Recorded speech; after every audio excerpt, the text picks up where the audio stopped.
எல்லாருக்கும் என் அன்பான வணக்கங்கள். இன்றைக்கி நம்ம சக்ரா ஹீலிங்கை பற்றி தான் இன்னும் கொஞ்சம் விவரித்து பார்க்க போகிறோம். அதாவது நிறைய இதை பற்றி பேசிட்டேன். அப்போவும் கூட நிறைய பேருக்கு டவுட் இருக்குது, நிறைய சந்தேகங்கள் கேட்க நிறைய சந்தேகங்கள் வந்துகிட்டே இருக்குது. அப்போ நான் நினச்சேன் இன்னும் கொஞ்சம் நல்ல டீட்டெயிலாக சொன்னால் தான் மக்களுக்கு புரியும். ஏன்னா இது ரொம்ப இம்பார்ட்டண்ட்டான ஒரு டாபிக். அதாவது இந்த சக்ராஸ் எல்லாம் நம்ம குணப்படுத்தும் போது நம்ம வாழ்க்கையே மாறுது. உங்கள் வாழ்க்கையை புரட்டி போடக்கூடிய ஒரு சக்தி இந்த சக்ரா ஹீலிங்க்கு உண்டு. அது மட்டும் இல்லை, நம்ம இந்த லௌகீக வாழ்க்கையில், இல்லற வாழ்க்கையில் நல்லா வாழறதுக்கும், துறவற வாழ்க்கையிலேயே நல்லா வாழறதுக்கும், முக்தி கிடைக்கிறதுக்கும் இந்த சக்ராஸ் நம்மளை ரொம்ப ஹெல்ப் பண்ணுது. அப்போ அவ்வளோ பெரிய விஷயம் இருக்கும்போது நம்ம ஏன் அதை பற்றி இன்னும் கொஞ்சம் டீட்டெயிலாக பேசக்கூடாது, ஏன் அதை பற்றி இன்னும் டீட்டெயிலாக தெரிஞ்சிக்கக்கூடாது அப்படிங்கிற ஒரு நினைப்பு எனக்கு வந்தது. அதனால தான் இதை பற்றி இன்னும் கொஞ்சம் டீட்டெயிலாக பேசலான்னு நினச்சேன். அப்போது இன்றைக்கி புதன்கிழமைக்கு உண்டான வீடியோ இது. வர வெள்ளிக்கிழமையோட இந்த சக்ரா ஹீலிங்கை க்ளோஸ் பண்ணிவிடுவேன். இந்த டாப்பிக்கை நிறுத்திட்டு அடுத்த திங்கட்கிழமையிலேருந்து வேறு ஒரு டாப்பிக்கெல்லாம் டிசைட் பண்ணி வச்சுட்டேன், எல்லாம் பண்ணியாச்சு. ரேக்கி ஹீலிங்கை பற்றி தான் சொல்ல போகிறேன். ஓகே, புதுசாக கற்றுக்கணும் நமக்கு. இப்போ எனக்கு என்ன தெரியுதோ அதெல்லாம் நானும் உங்களுக்கு சொல்லணும் அப்படின்னு நினச்சிருக்கேன். சரி, இந்த சக்ரா ஹீலிங்னா சக்கரங்களை குணப்படுத்துதல் அப்படின்னு எடுத்துக்கலாம். ஓகே, அப்போ இந்த முதல்ல இந்த சக்ரா ஹீலிங்கை பண்ணணுன்னா சக்ராஸ் எல்லாம் என்ன, எங்கே இருக்குது, என்ன பண்ணுறது, எப்படி அதை ஹீல் பண்ணணும் அப்படிங்கிறது நமக்கு தெரிஞ்சுக்கிட்டால் தான் அந்த டெக்னிக்ஸ் எல்லாம் நம்மளால் படித்து பிரயோஜனப்படுத்த முடியும். ஓகே, அதனால் இதை பற்றி நிறையவே பேசியிருக்கேன். ஆனால் கூட இன்னும் கொஞ்சம் அதையே இன்னும் கொஞ்சம் வேறு மாதிரி வேறு கோணத்திலிருந்து எக்ஸ்பிளைன் பண்ணால், எந்த விதத்தில் எக்ஸ்பிளைன் பண்ணால் உங்களுக்கு புரியும் அப்படிங்கிறது தான் என்னோட ஒரே கன்சர்ன். ஓகே, இப்படி சொல்லலாமா, அப்படி சொல்லலாமா, ஒரு டீச்சர்னால் பல விதத்தில் சொல்லி அந்த ஸ்டூடெண்ட்டுக்கு புரிய வைக்கணும். அதுதான் ஒரு டீச்சரோட தலையான கடமை. அப்போ நானும் ஒரு டீச்சராக இருந்து இதெல்லாம் சொல்கிறேன்னு சொல்லும்போது எனக்கும் அதோட ரெஸ்பான்சிபிலிட்டி இருக்குது. ஏதோ அரையும் குறையுமா சொல்லி ஆளுங்க மனசில் கொஞ்சம் டவுட்ஸை கிளப்பி விட்டுட்டு போகிறது இல்லை ஒரு நல்ல ஒரு டீச்சருக்கு அடையாளம். அதனால தான் இதை பற்றி இன்னும் கொஞ்சம் ஃப்ரீயாக பேசலாம் அப்படின்னு. இப்போது இந்த சக்ராஸுங்கிறது சக்தி மையங்கள். சக்ராஸ்னால் சக்தி மையங்கள். அப்போ இந்த சக்ராஸுங்கிறது எங்கே இருக்குது? இது இந்த பிராணிக் உடம்பில் இருக்குது. நான் ஏற்கனவே சொல்லியிருக்கேன், பிராணிக் பாடி, எனர்ஜி பாடி, ஆஸ்ட்ரல் பாடி, இது மூணும் ஒரே விஷயந்தான். இந்த எனர்ஜி பாடிங்கிறது எங்கே இருக்குது? நம்ம பஞ்ச கோஷங்களை பற்றி படிச்சிட்டோம். அன்னமய கோஷம், மனோமய கோஷம், பிராணமய கோஷம், விஞ்ஞானமய கோஷம், ஆனந்தமய கோஷம். ஓகே, அப்போது இந்த பிராணமய கோஷத்தில் தான் இந்த சக்ராஸ் இருக்குது. இந்த பிராணமய கோஷங்கிறது என்ன செய்யுதுன்னா, பிராணமய கோஷங்கிறது ஒன்று, இது சூட்சுமமான ஒரு நம்ம ஸ்தூல உடம்புங்கிறது நம்ம கண்ணால் பார்க்க முடிஞ்சது, அன்னமய கோஷம். பாக்கி நாலுமே நம்மளை கண்ணால் இந்த ரெண்டு கண்ணால் பார்க்க முடியாது. அதனால தான் இந்த ரெண்டு கண்ணையும் ஊனக்கண்ணாங்க. ஊனக்கண்ணுன்னா ஊனம் இல்லை நமக்கு. அதில் நம்ம கடவுள் புண்ணியத்தில் கண்ணு ரெண்டு நல்லா இருக்கனால தான் இவ்வளோலாம் செய்ய முடியுது. இல்லைன்னா குருடனா நம்ம கஷ்டப்படணும் இல்லையா? அப்போ அதை பற்றி நான் சொல்லலை. அதாவது ஏன் பெரியவங்க இந்த ரெண்டு கண்ணையும் ஊனக்கண் அப்படின்னு சொன்னாங்கன்னா, உனக்கு இந்த பார்க்குறதெல்லாம் தான் உனக்கு காட்சியாக தெரியுது. இது 5% தான். பார்க்காம இருக்கிற விஷயங்கள் 95% இருக்குடா. அதை பார்க்குறதுக்குன்னா உனக்கு இந்த ஞானக்கண், நெற்றிக்கண் திறக்கணும்டா. அப்போ தான் உனக்கு அதெல்லாம் பார்க்க முடியும். அந்த கோணத்தில் இந்த ரெண்டு கண்ணும் ஊனக்கண்ணுன்னாங்க. மற்றபடி இந்த ரெண்டு கண்ணும் இல்லாட்டினா நம்ம வாழ்க்கையே எப்படியோ போயிருந்துருக்கும் இல்லையா? அதுக்கு நம்ம கடவுளுக்கு நன்றி சொல்லணும். பெரியவங்க ஏன் அப்படி பேசுனாங்கங்கிறத நான் சொல்கிறேன், நான் சொல்லலை. ஓகேயா? அப்போது இது ரெண்டும் ஊனக்கண், இது ஞானக்கண். ஏன் அதுக்கு இவ்வளோ வசதி, இதுக்கு அவ்வளோ பெரிய பேர் ஞானக்கண்? ஏன்னா இந்த கண் உங்களுக்கு ஆக்ஞா சக்கரம், இது ஆக்டிவேட் ஆனால் தான் உங்களுக்கு ஞானம் கிடைக்கும். அதனால் இதை ஞானக்கண் அப்படின்னாங்க. ஓகே, இப்போது இந்த அப்போ சக்கராஸுங்கிறது சக்தி மையங்கள். அப்போ இந்த சக்தி மையங்கள்லாம் எங்கே இருக்குது, அதுக்கு என்ன சைஸு, என்ன கலரு, என்னென்னலாம் நமக்கு ஒரு ஐடியா வேணும். முதல்ல சக்கராஸை பற்றி ஒரு ஐடியா இருந்தால் மட்டுமே நமக்கு சக்கராஸை குணப்படுத்துறது எப்படின்னு தெரியும், இல்லையா? அப்போது இந்த சக்கராஸ் எல்லாம் பிராணிக் பாடியோட ஒரு பாகம். பிராணிக் பாடியில் வேறு என்ன இருக்குது? நிறைய நாடிகள் இருக்குது. நான் ஏற்கனவே சொன்ன மாதிரி நம்ம ரிஷி, முனி, சித்தர்கள், அந்த மாதிரி நம்ம முன்னோர்கள்லாம் நமக்கு முன்னே எத்தனையோ வருஷத்துக்கு முன்னே வாழ்ந்து போனவங்க, காலங்காலமாக அவங்க செஞ்ச தவத்தினால அவங்களுக்கு இந்த பிராணிக் பாடியை கிளியராக பார்க்க முடிஞ்சுது. ஏன்னா அவங்களுக்கு ஞானக்கண் திறந்துடுச்சு, நெற்றிக்கண் திறந்தாச்சு. அப்போ அதை வச்சு அவங்க எல்லாத்தையும் பார்த்தாங்க. பார்த்ததெல்லாம் நமக்கு சொல்லி வச்சுட்டும் போயிட்டாங்க.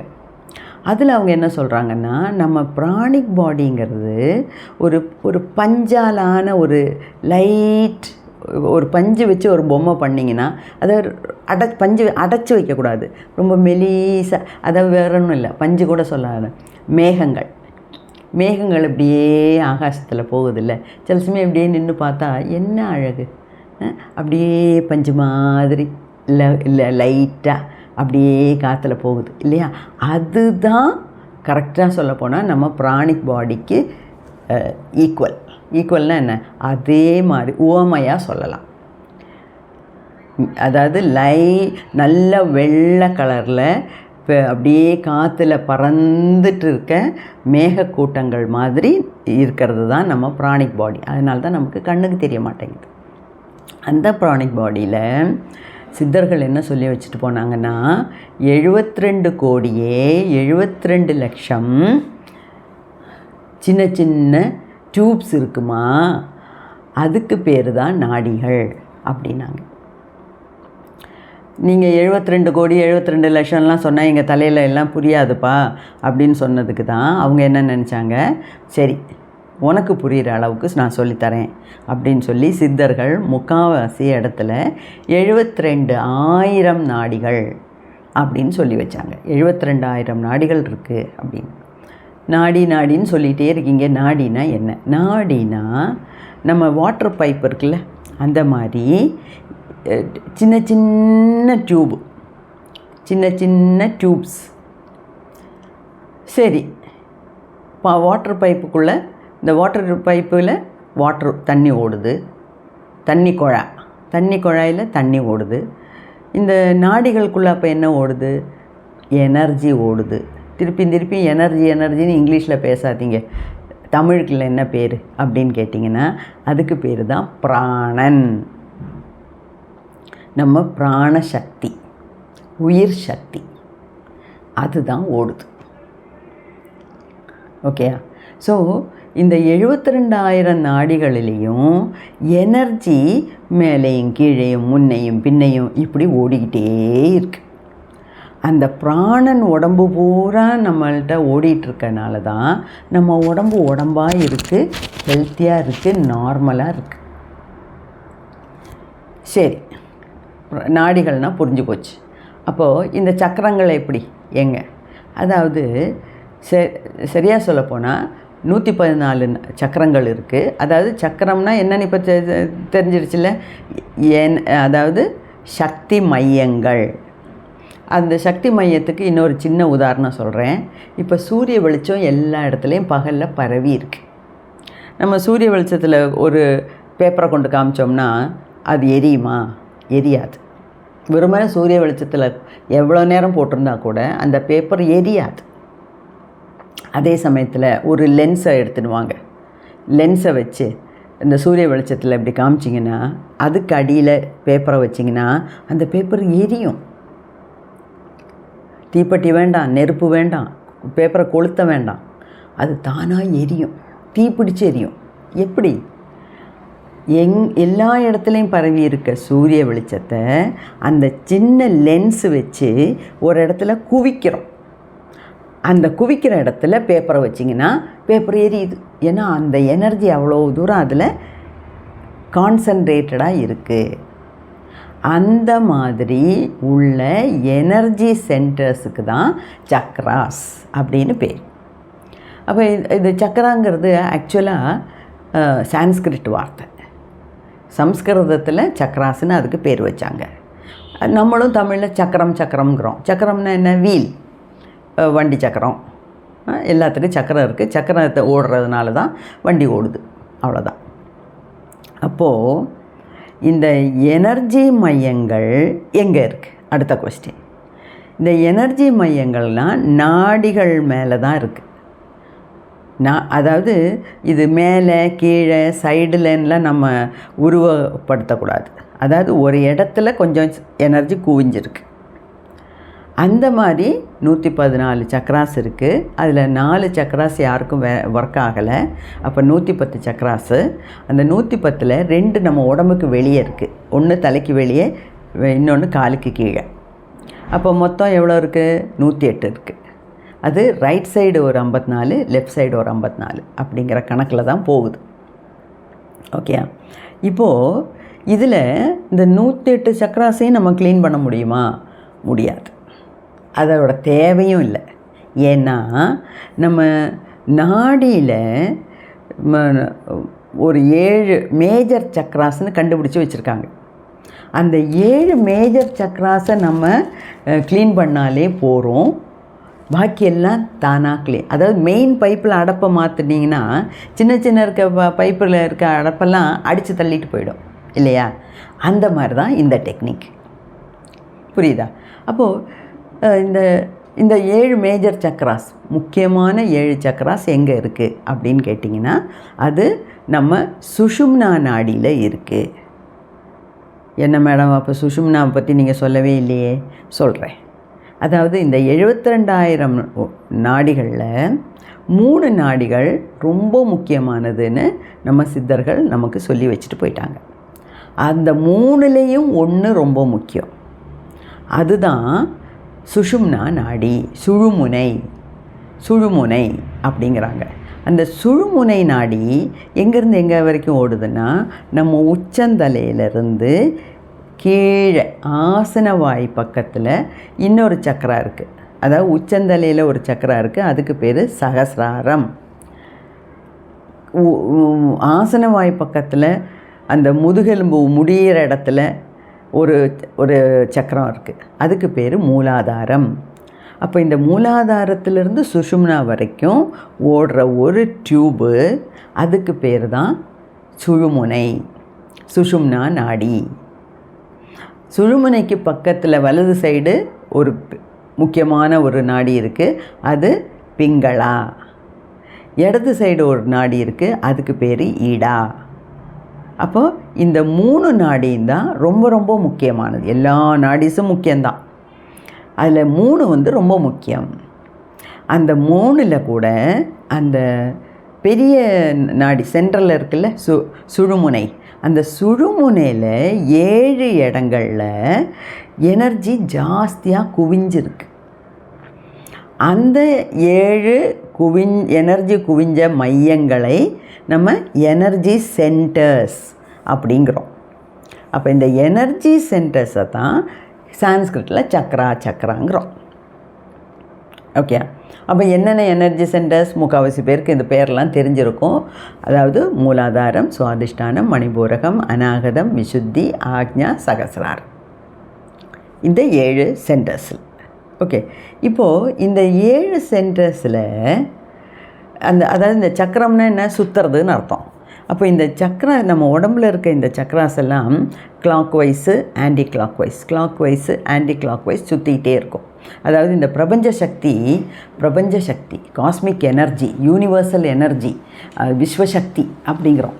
அந்த எல்லாம் ஒரே ஒன்றுக்கு உண்டான பேர் தான். அப்போ அந்த சக்தி நம்ம இங்கே ஒரு டியூப் இருக்கும், அந்த டியூபுக்கு பேர் பிரம்மேந்திரம்.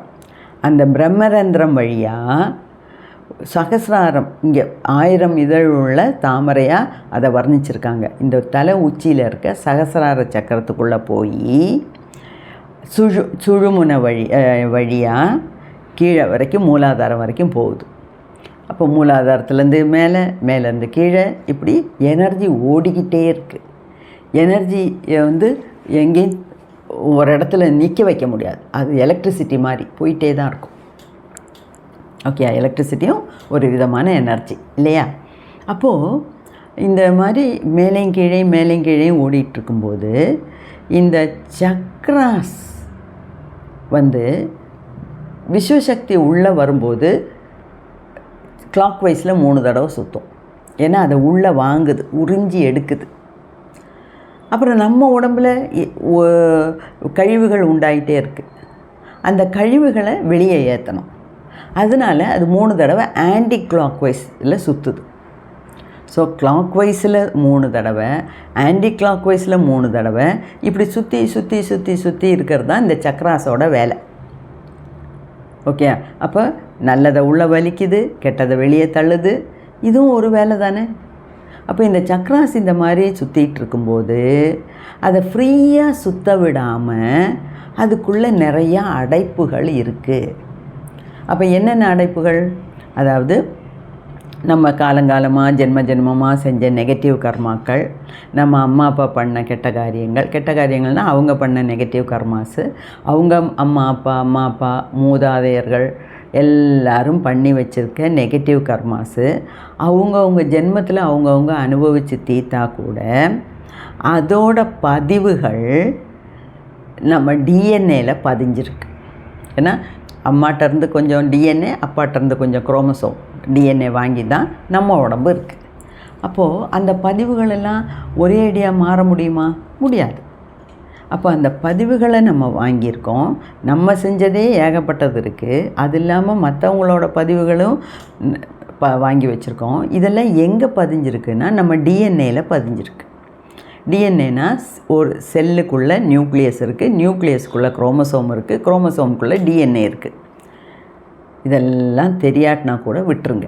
இப்போ நான் சயின்ஸ் படித்ததுனால கடன்னு இதெல்லாம் சொல்கிறேன், எனக்கு புரியுது.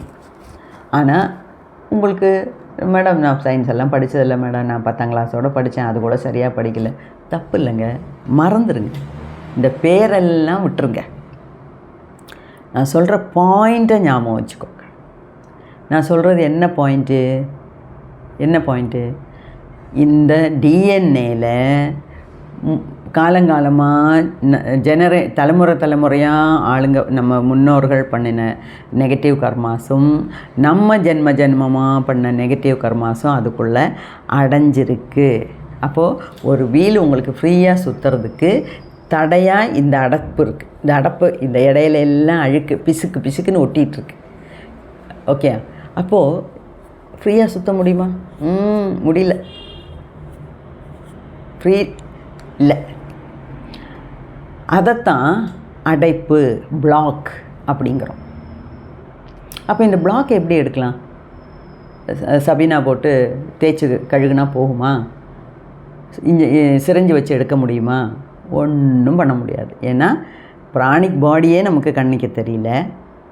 அப்போ பிராணிக் பாடியில் இருக்க நாடிஸ் மேலே இருக்க சக்ராஸ் எப்படி நமக்கு கண்ணுக்கு தெரியும்? அப்போ எப்படி அதை க்ளீன் பண்ணுறது? அதுதான் பாயிண்ட். அதுக்கு தான் கொஞ்சம் டெக்னிக்ஸ் இருக்குது. அந்த டெக்னிக்ஸை நம்மளாவே செஞ்சுக்கலாம். ஒரு டாக்டர்கிட்ட போக வேண்டாம், வேற ஒரு ஆளை நம்பி இருக்க வேண்டாம், வேற ஒருத்தவங்களை டிபெண்ட் பண்ணி சக்ரா ஹீலிங் பண்ண வேண்டிய அவசியம் இல்லை. நமக்கு நம்மளே பண்ணிக்கலாம். அந்த டெக்னிக்ஸை நீங்கள் கற்றுக்கிட்டிங்கன்னா அதை நம்மளோட உடம்பில் இருக்க சக்ராஸு, நாடீஸு, இங்கே எல்லாம் இருக்க பிளாக்ஸை நம்ம எடுத்துட்டோம்னா அப்போ அது வேலையை பர்ஃபெக்டாக பண்ணும். அப்போது நம்ம உடம்பு பர்ஃபெக்டாக இருக்கும்.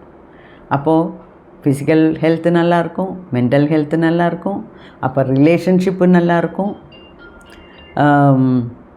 நல்ல வேலை கிடைக்கும், கெரியர் நல்லாயிருக்கும், பணம் நல்லா சம்பாதிக்கலாம்.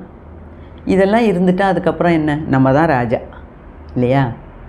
அதுக்கு தான் நான் தலையால் அடிச்சுக்கிறேன். சக்ரா ஹீலிங் கற்றுக்கோங்க, சக்ரா ஹீலிங் கற்றுக்கோங்க. நீங்கள் சுயமாக பண்ண முடியும். பண்ணி உங்கள் சக்ராஸ் எல்லாம் பலன் வைங்க.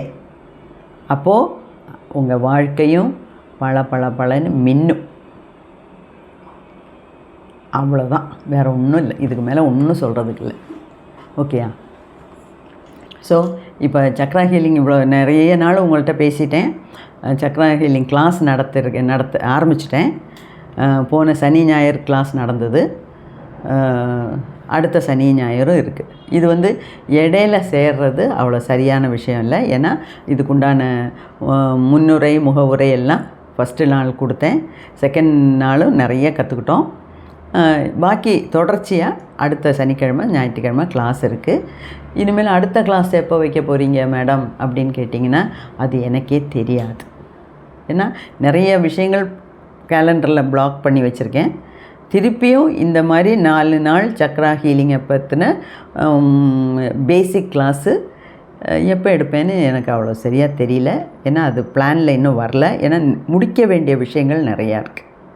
இந்த சக்ரா ஹீலிங்கில் உங்களுக்கு ஃபிசிக்கல் ஹெல்த் மென்டல் ஹெல்த் மட்டும் இல்லை, ரிலேஷன்ஷிப்பு, மணி, கெரியர், அந்த மாதிரி நிறைய விஷயங்கள் இதில் சம்மந்தப்பட்டிருக்கு. அதாவது நம்ம ஒட்டுமொத்த வாழ்க்கையுமே இதை பேஸ் பண்ணி தான் இருக்குது. ஓகே, அப்போ ஒவ்வொரு ஆஸ்பெக்ட்டுக்கும் நான் ஒவ்வொரு நாள் குறித்து வச்சுருக்கேன். அதுக்கேற்ற மாதிரி நான் அட்வர்டைஸ்மெண்ட் எல்லாம் கொடுப்பேன். இந்த தடவை வாய்ப்பை நழுவ விட்டவங்க வெயிட் பண்ணுங்கள், அடுத்த தடவைக்கு போகலாம். இப்போ நான் சொல்லிக் கொடுக்குறது பேசிக் கிளாஸு. இதில் அட்வான்ஸ் கிளாஸ் இருக்குது, ஸ்பிரிச்சுவல் கிளாஸ் இருக்குது, நிறைய லெவல்ஸ் இருக்குது. ஆனால் அது மட்டும் இல்லை, இப்போ நான் சொல்லிக் கொடுக்குறது ஃபிசிக்கல் ஹெல்த்து மென்டல் ஹெல்த்துக்கு தான். இனிமேல் ரிலேஷன்ஷிப்புக்கு சொல்லிக் கொடுப்பேன், கெரியருக்கு சொல்லிக் கொடுப்பேன். அப்போ வேலை இல்லாமல் திண்டாடுறவங்க, நல்ல வேலை கிடைக்காமல் இருக்கவங்க, வேலையில் திருப்தி இல்லாமல் இருக்காங்க, சம்பளம் கிடைக்காமல் இருக்காங்க, இன்டர்வியூ அட்டன் பண்ணால் செலக்ட் ஆகாமல் இருக்காங்க, வெளிநாடு போகணுன்னு ஆசைப்பட்றாங்க, ஆனால் அது நடக்க மாட்டேங்குது. அந்த மாதிரி பல விஷயங்கள் இருக்குது. அப்போ கெரியரை பற்றி சொல்லணும். அப்புறம் பணம், அதாவது சக்ரா ஹீலிங் முகாந்திரம் மூலம் நமக்கு எப்படி பண வரவை அதிகரிக்கலாம், அது ரொம்ப இம்பார்ட்டண்ட்டான ஒரு டாப்பிக்கு. அதுக்கெல்லாம் அட்வர்டைஸ்மெண்ட் கொடுப்பேன். அப்போ நீங்கள் என்ன பண்ணணும், பேசிக் கிளாஸை எப்படியோ தவற விட்டுட்டீங்க, அது இல்லாமல் வேறு ஒன்றும் பண்ண முடியாது. ஆனால் கூட மற்ற விஷயங்களாவது, ஏன்னா மனசும் உடம்பும் நல்லா இருந்தால் தாங்க பாக்கி எல்லாமே இல்லையா? அப்போது எப்படியோ நீங்கள் அதை இந்த தடவை சான்ஸ் விட்டுட்டீங்க. ஆனால் கூட இந்த என்னோடய யூடியூப் சேனலில் வர்ற இந்த வீடியோஸ் எல்லாம் ரெகுலராக பாருங்கள். இன்னொரு தடவை அனௌன்ஸ்மெண்ட் பண்ணுவேன். செப்டம்பருக்கு அப்புறம் பண்ணலாம். இது வரைக்கும் அது நான் இது பண்ணலை, பிளான் பண்ணலை. ஏன்னா ஃபஸ்ட்டு இப்போ தான் ஓடிட்டுருக்கு. இதெல்லாம் முடிஞ்சதுக்கப்புறம் அவங்களோட ஃபீட்பேக்கெல்லாம் எடுத்து இன்னொரு 2-3 மாதத்துக்கு அப்புறம் இன்னொரு தடவை கிளாஸ் நடத்துவேன். அப்போதைக்கு நீங்கள் மிஸ் பண்ணாமல் அட்டென்ட் பண்ணுங்கள். ஓகே, நன்றி, நமஸ்காரம்.